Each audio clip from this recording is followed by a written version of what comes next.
Okay, it is time for Arcane Season 1, Episode 8. We are winding down Season 1. I have a feeling there's going to be something big coming in the next couple episodes, but I don't know. Who knows anymore? The title of this, can hardly read it, Oil and Water. So that's two things that just don't mix together, right? So what is this going to be? Is this going to be about Vi and Jinx? Is this going to be about the people above ground versus the people below? What's it going to be? I get lots of flack on lots of things about Arcane, but if you want the fully unedited, unscripted Tom reacting to Arcane's every episode, go to our Patreon page. It's on the VIP tier on Patreon. Bunches of people have gone there to subscribe to see the fully unedited version, because what you're getting on YouTube not only is coming out later, but it's a shortened version because we can't put the full thing out on YouTube. It'll get blocked. But on Patreon, on the VIP tier, it is worth it. We have this series unedited. We have album streams unedited. You definitely don't want to miss that. And I'm letting the VIP tier pick the next series or whatever else I watch next. They are going to pick it. I can't wait for that. This has been so much fun watching Arcane. And I also have Silco's Diagnosis coming next. Silco's Diagnosis, and it's going to be a doozy. Y'all know I probably am not the biggest fan, but I have reasons for my diagnosis. I could break all these people down, but I don't want to have to do that because I'm too into the show. It is my shimmer. I want a shirt that says Arcane is my shimmer, or my shimmer is Arcane. And only people that watch Arcane would get that, right? Can we not waste any more time and get into this? I don't know what's about to happen, but I want to do this with you. Without further ado, I told somebody I was going to do subtitles with this episode just to try it because I've had several suggestions to try the subtitles. I thought it might distract me from watching, but I'm going to see. So I'm turning on subtitles with this just to see. And I think sometimes people say it will tell me who's actually speaking, and that might help me a lot too. I need all the help I can get. I'm not above any kind of help, and I don't mind being told I need help and I'm wrong most of the time. When I was 10, your grandfather brought me to the aftermath of the Battle of Hildenard. He wanted me to know death. Kino says war is a failure of statecraft. You must learn to be both the fox and the wolf. So is this the lady who's the head of the council now? Is this a flashback to where she was when she was younger, and she's the one that's the head of the council and has the most money, more money than anybody? And it's like she's standing in here after all this doom and gloom and death with blood and blown up king chair or whatever that is. Is she the one that's now flashing back to when she was younger? Or is this a flashback to when she was younger? I forget her name. I don't know her name. I thought it would say their name, but it doesn't actually say their name from what I can tell. We'll paint the walls. Yeah, young Mel. Okay, it's Mel. Sorry. Okay. Takes me a little bit of time. Children are so hopeful. Children have so much to offer the world because they want everybody to get along. They want peace. They want things to be good. So let's just paint the walls gold. And who is this? She won't make trouble for us. Strip her of her possessions and send her to the far colonies. Is a symbol of the old regime. Kill her now. Only one must die. Wow. Let her live and you may need to kill thousands.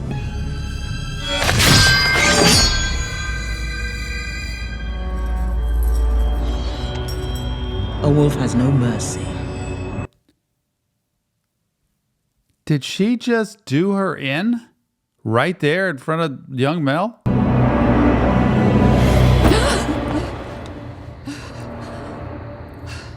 Like, did she dream that again? Like that was what happened to her, but she dreamed it?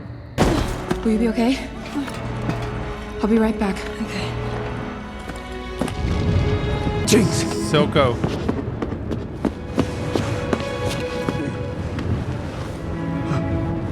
It's gone. No. What? Did Echo keep it?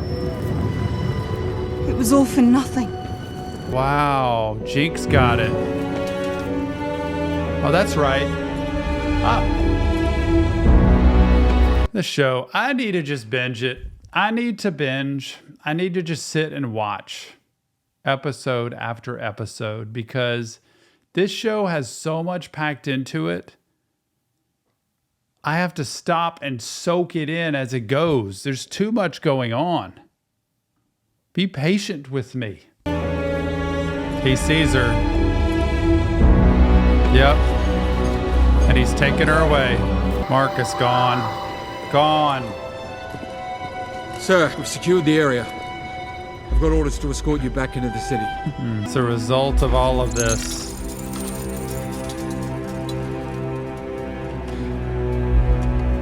Who lives here? Another counselor friend of yours? Caitlin! We were so worried. Thank Oh, goodness wow. you're safe. And you found a stray. This Oh is my Vi. gosh, and you found a stray. They're so high and mighty that they think they're just above so many people. This stuff drives me nuts when I see people like, you found a stray. No, it's a person. It's why Caitlin's so different. You know, I think part of her growing up around Jace was super helpful because he seems like a very grounded, good person, you know, good character, trying to do what's right. And I think she had some good influence from him and has always had a heart, I think, for the people that are hurting, the people that are in need, the people that are disadvantaged and can't help themselves as much. I think she's always had that heart, and she seems like a very strong leader to me. And she doesn't mind standing right back up to her parents and saying, "This is Vi. That's what you call her because that's her name." Love that, Caitlin. Love that. Love these two. These two are becoming my favorite. She was doing what she thought was right. See? He's so good. I'll Just trying take to help her. responsibility. You're a counselor's daughter. Notice how Your their actions hair is the same reflect on the color, the entire dad and body. the daughter. and My Caitlin. actions. You and your friend can address the council yourselves. I'd suggest you prepare accordingly.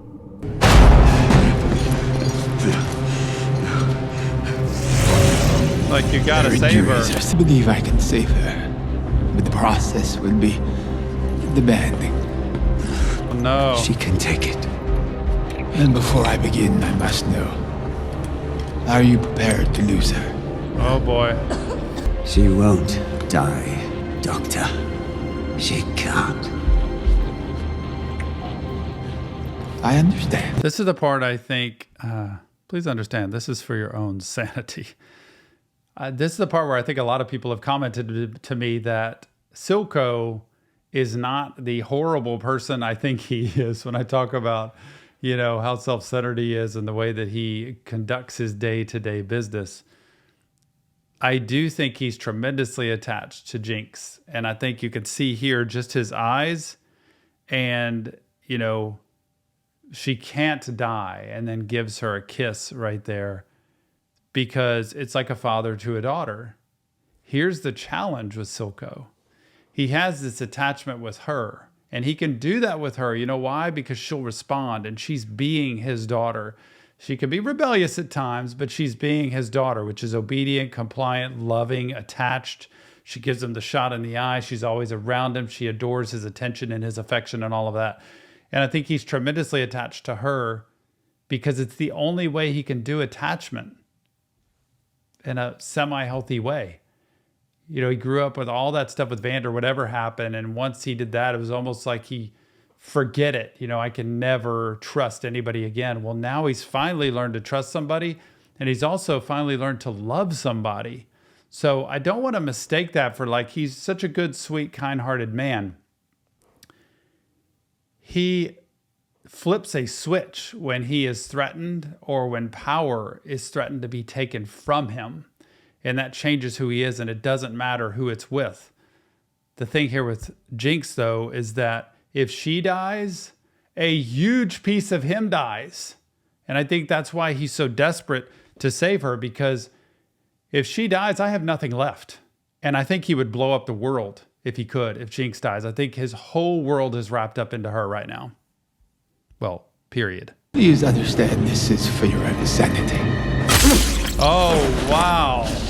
I was wondering what he was going to do with that stuff. He's going to give it to her, some kind of serum thing, but he gives it to him because he knows if I'm going through this procedure with her, I'm going to try to save her life, which could be gruesome and brutal, and she may not survive it. I can't have him here going nuts. No way. I got to have him knocked out. And so there you go. Surprised Silco didn't have his goons around him where they were protecting him and kept that from happening. But it's the smartest move ever for this guy to get Silco out of the way because he would be disrupting the whole process, I think. Silco isn't taking guests. Not a problem. Wasn't here for him.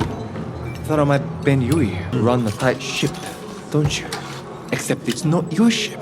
It's his. Very interesting. And Jinx's. That's one of those leaders, right? In the board meeting that they had with all the underground leaders.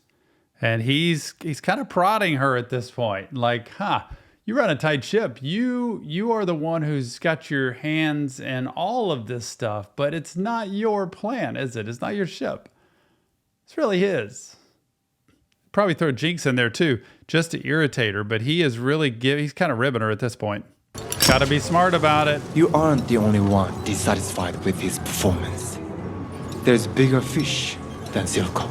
This is what's so interesting in just the play of life, right? When you have people in sides and you never know who really to trust, keep your friends close and your enemies closer, kind of thing, that there's always somebody playing for a power position. And so he's, I think, kind of wooing her in, like, you could always come with us and we could all team up kind of against him and take Silco out. He's too smart for that. I know he is, but man, they can sense that Jinx is his Achilles heel.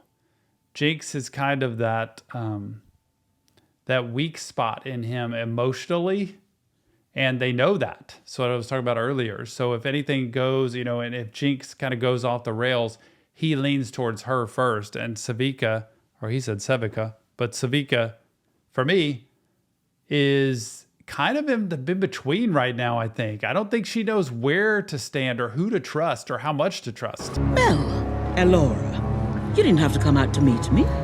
What are you doing here, Mother? Oh, it is the mother. So that was her mother in the beginning, even though I didn't see it that it said that. Because you would think that's what it would have been, her guide. Who's Elora? Mel Elora. Boy, you could tell she loves power. And you could tell Mel is more of a, let's work this out so that we have the least amount of damage possible, I think. I sent you here to oversee our family's interests and grow yourself, which you have. You said perhaps your sentiment. So Mel is very much like Caitlin in a way, where she's kind of that one who has her own way of doing things, and it's pretty level-headed, I think, and compassionate. But the mother, for both of them, is not. They are very much status-oriented and power-oriented. And to have her banished, it's basically, you kicked me out. And she's like, no, I just sent you over here to take care of our business, our family matters over there. No, she sniffs it out. Teenagers are so good at this, like when their parents do something like this, they're so good at saying, no, I can sniff this out. You're really trying to manipulate me and do this to me. You're really kicking me out. You're really taking me away from this. Oh my goodness. I can't believe this happened. It's like, you might get your people to believe this, but you're not going to get me to believe it. War is coming. You've let the problems of your undercity fester too long. Piltover isn't like Noxus. War isn't our first and every recourse. Yeah, I'll tell you what guidance. to do. Yep, she doesn't want help anymore. Miss Medarda. Yes? Yes. It's for me, dear. Boy, she I'm off to seems sample corrupt. the local cuisine. We'll present our case to the council tonight. You did all this yourself? Without even going down there? What happened to her? It's not your fault. Such a sweet moment here. These two, I think they are perfect for each other. These two are, with Caitlin being from the, above ground, the upper crust, but not really that kind of person. She's got so much compassion that she's able to stop enough to say, what happened there was not your fault. That is not on you, even though, Vi takes so much of that on herself. And Vi also appreciating her, like, wow, you did all of this without even going down there. Like, you know more about my people than I could ever imagine, or than anybody else, without ever having even been down there. You've really done your research. And then, of course, she makes this slight comment of like, I thought Jinx could be obsessed, or Powder could be obsessed.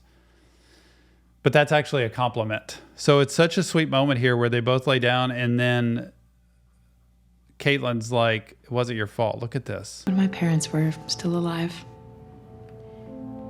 me and Powder used to share a bed like this. We played a game where we pretended to be bigger and bigger monsters. Pretended to chase my own monsters away. Take care of her. No monster's gonna get you when I'm here. And a real monster showed up. Gosh, and that proved that I can't protect you, Powder. That proved, and this is what the burden she carries, the guilt she carries to this day, that I was there to protect her and there was no way I was going to let any monster show up and take her or get her or hurt her. And the very thing actually happened. And that's what's so sad here, is that she can't fix that whole problem and she takes it on as her fault. That's what trauma will do to you. That's what trauma will absolutely, sends an actual belief to your brain. So it's different than feelings of sadness and despair and grief and upset and hurt and anger and all that. It's a belief. It's a core belief that goes from a memory that says, I'm never good enough. I've failed her. I'm a failure. She'll never trust me. They're belief systems. And when that happens into the brain, they're very hard to eliminate. That's why we say EMDR is so valuable for it, because it allows the brain to change the belief system inside it. As long as that belief system's there, she's going to continue to look for situations like on the bridge where I still can't protect her. It's still my fault. It's all because of me, that kind of thing. And I just ran away. Man. I left her.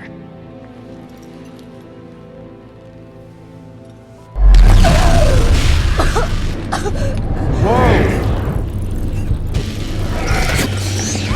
Oh man, it goes from this compassionate, sweet, loving moment into Jinx getting shot with this stuff. I was not prepared for that whatsoever. Powder, you're stronger than you think. Why? Oh wow. I'm so sorry, Powder. Your sister is What? Jinx. No! I understand this must be painful.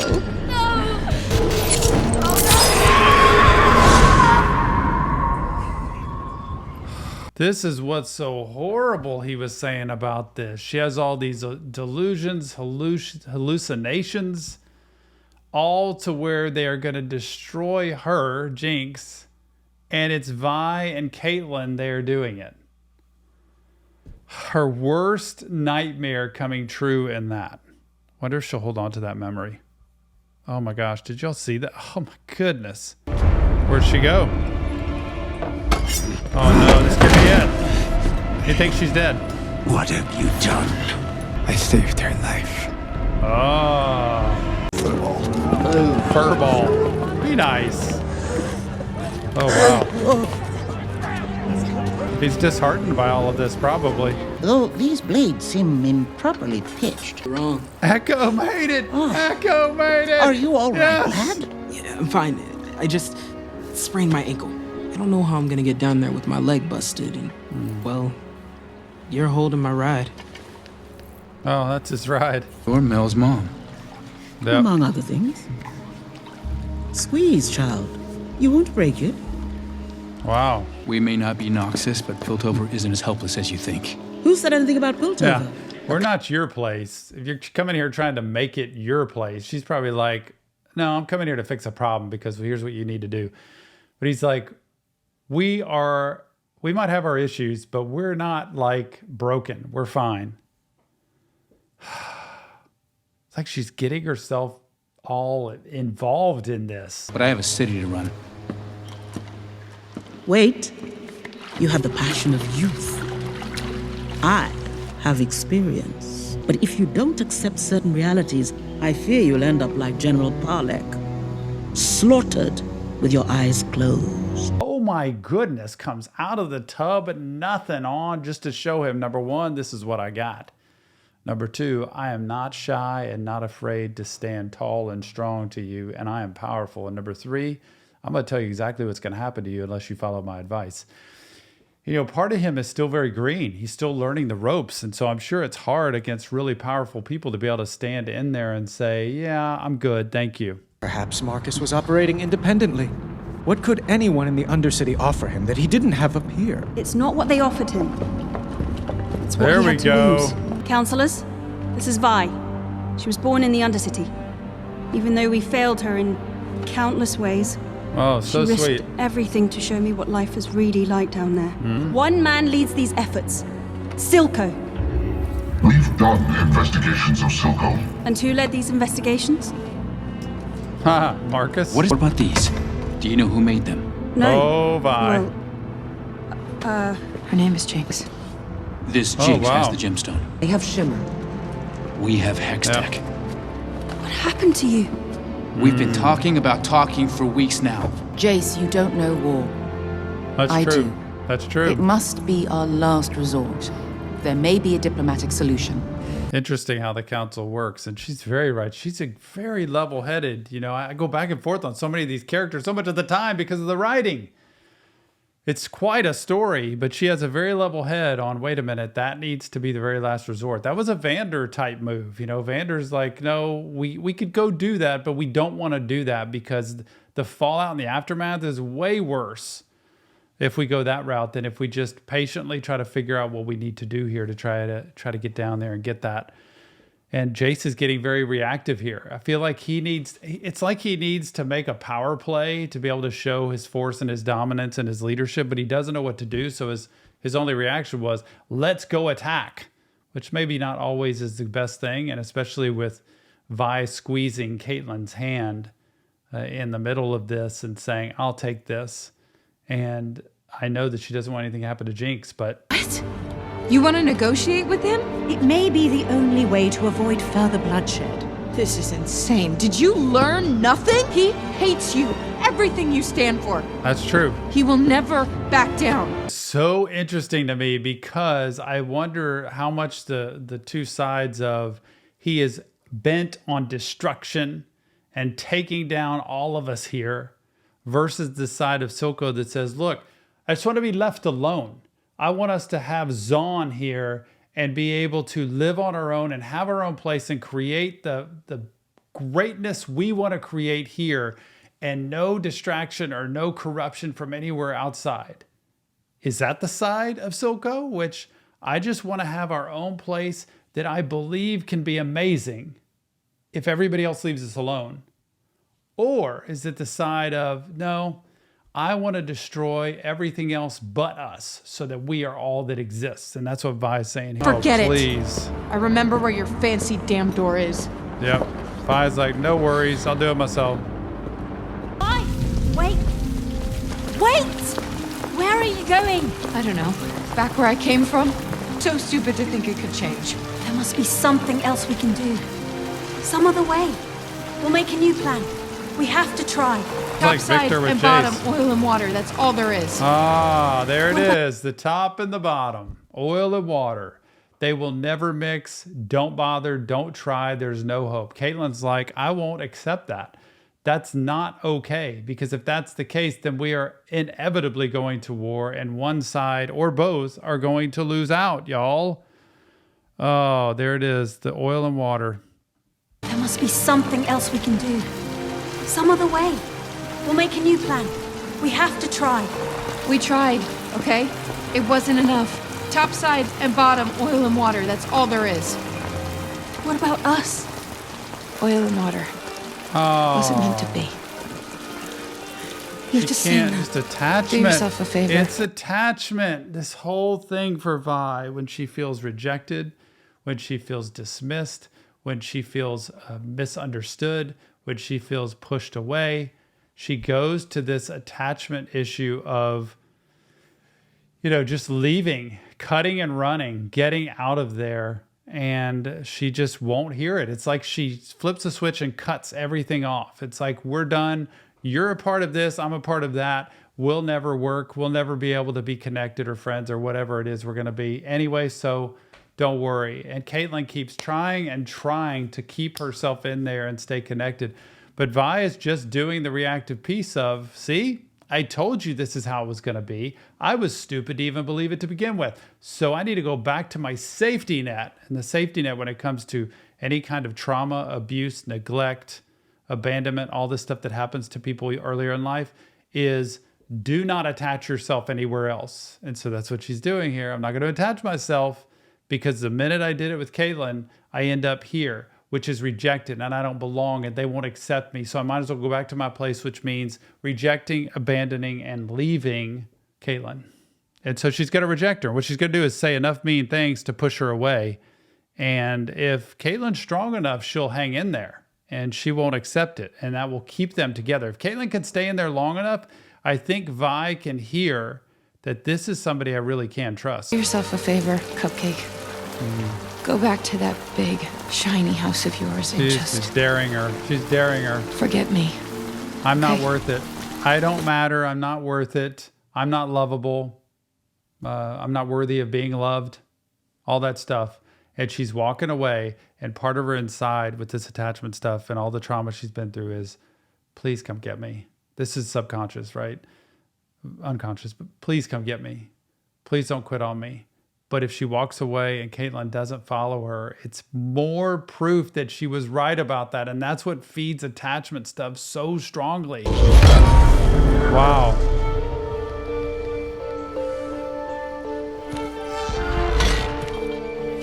You go, Victor. Oh my gosh, she's sprinting. Never been able to do that.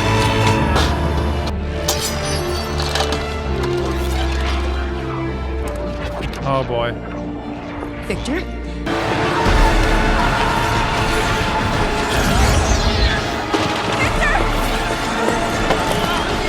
She's pulling him away.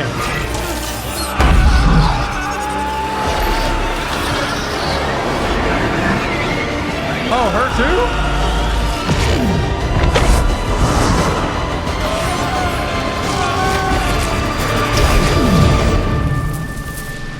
I think it exploded her.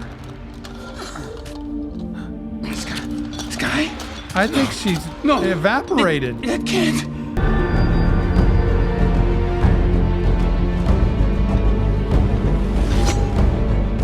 You want to make Silco pay for what he's done? Vi, I could have showing you up to arrested. Jace. You guys really like to bandy that thread around. So you just wave an arm, have someone dragged off, don't bother to Nope. Find out what it does to someone being stuffed in a stone box for weeks or months or even years? I want to make Silco pay. I want in. There is no in. You heard the council. Fuck the council. You said you were tired of doing nothing. Just so people notice you when you raise your hand in the boardroom? We built them for mining the fissures. Making fun of him. Someone close to me had a pair of these. She's, yep. So she's kind of clicking to, that's kind of how this whole thing works. But I think it's funny how she says, is this what you wave with people in the boardroom? Like for her, it's like, I'm just myself. I just use me. That's how I grew up. That's how I learned. But for her, seeing other people, it's like, you got to use this for your power. Notice You're that. the one she trusted to do something. Silco controls the Undercity with Shimmer. Shut down his supply, and it's only a matter of time before his own people turn on him. We got a deal, pretty boy? Oh, shit. She's taken over. She's in control and power. She's like, I'll handle this myself. Thank you very much. Pretended like she was taken off from Caitlin, but she really reversed course and went in there to do this. And, you know, I get this eerie feeling like this could either, you know, erase everything and like help stabilize everything, or it could create an all out war and Vi doesn't know what she's getting into. And I'm kind of scared. Whoa. Enforcers?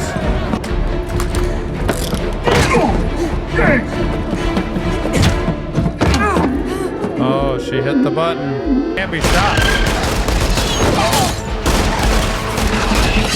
Wow. Oh, Jace, you're in over your head now. I'll need Vi or somebody. There we go, baby.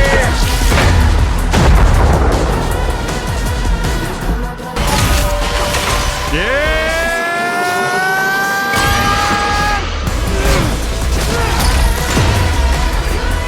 You know what's amazing about this whole scene is that Jace has created something with Hextech in this crystal that can have as much power that could overact the shimmer, that can overtake that power. In other words, they can match each other or maybe even beat it. So finally they have something, and they have the weaponry. I didn't think they had this coming with them, that can attack any of those people and robots or whatever those beasts are there with the shimmer and have a chance to stand with themselves, even though all the guards end up getting killed.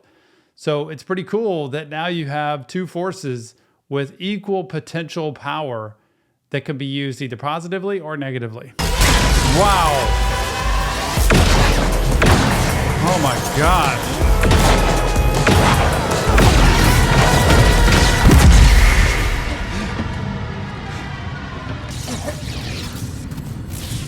Little boy. This is the part I worry most about, is that for Silco with this, he uses whoever to become those robot people, right? Aren't those people that he injected with shimmer, and then now they're those beastly people that can attack, and they're people that are, they didn't choose to want to do that all the time like he did with the boy at the very beginning. And now here's this little boy who is this monster powerful robot, but he was taken out and put with all this shimmer and made into this beast. The fallout from it, collateral damage, gone. Gets a reality check. Oh boy. So many of them.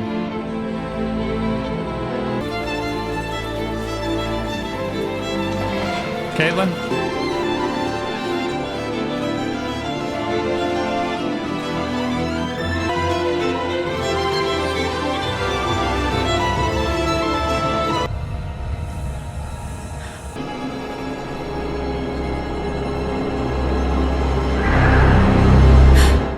Was that the Jinx explosive device thingy? Like embroidered, like made into the mirror? It was something about to like explode itself through there? Or show up? I think it might be Vi that actually shows up there like, what? Oh, there's so much packed into here. What do I do with this? Because it sets up episode 9, and here we go, right? So is it a good thing or a bad thing that Jace and Vi went in there and attacked like that? I don't know, man, but I can't wait for episode 9. And I think it was good for me to have those, closed caption things on there. If you want the full unedited episode of Arcane, every single episode is on Patreon. The VIP tier is where to go. It is worth it. I promise you, it's all of the comments behind the scenes from me, and completely unedited, completely unscripted. And also you get it a few days ahead. The other one goes out to YouTube, edited a few days later, and you're welcome to watch there. But I'm telling you, great community over on Patreon with a chat room dedicated to Arcane over there as well. And the VIP tier is going to help pick the next series that we get into after this. I can't wait for it. This is so interesting because I noticed Jace looking at all the young people in the crowd after they finished obliterating that place. And it's like, oh my gosh, these are real people and there's a lot of them. And what am I going to do? Is he going to help the Undercity? Is he going to help them join together? Is he going to help them prosper and do better? Or is he going to have to attack, take over, and destroy everybody? What is going to happen? And Vi's kind of like, this is what you're looking at, man. This is what we have down here. It's a completely other world. And you got to be ready, because once you step in here, now it's kind of your responsibility too. Oh, I can't wait to hear what you have to say about this. Please leave your comments. Let me know what you think about this and what's the mental health in here. And please don't tell me what's coming in episode 9, but I feel like I need to watch it right now because it's going to be out of this world. I know it. Oh, I love Arcane so much. Go check Patreon out, and we'll see you on the next Reaction Therapy.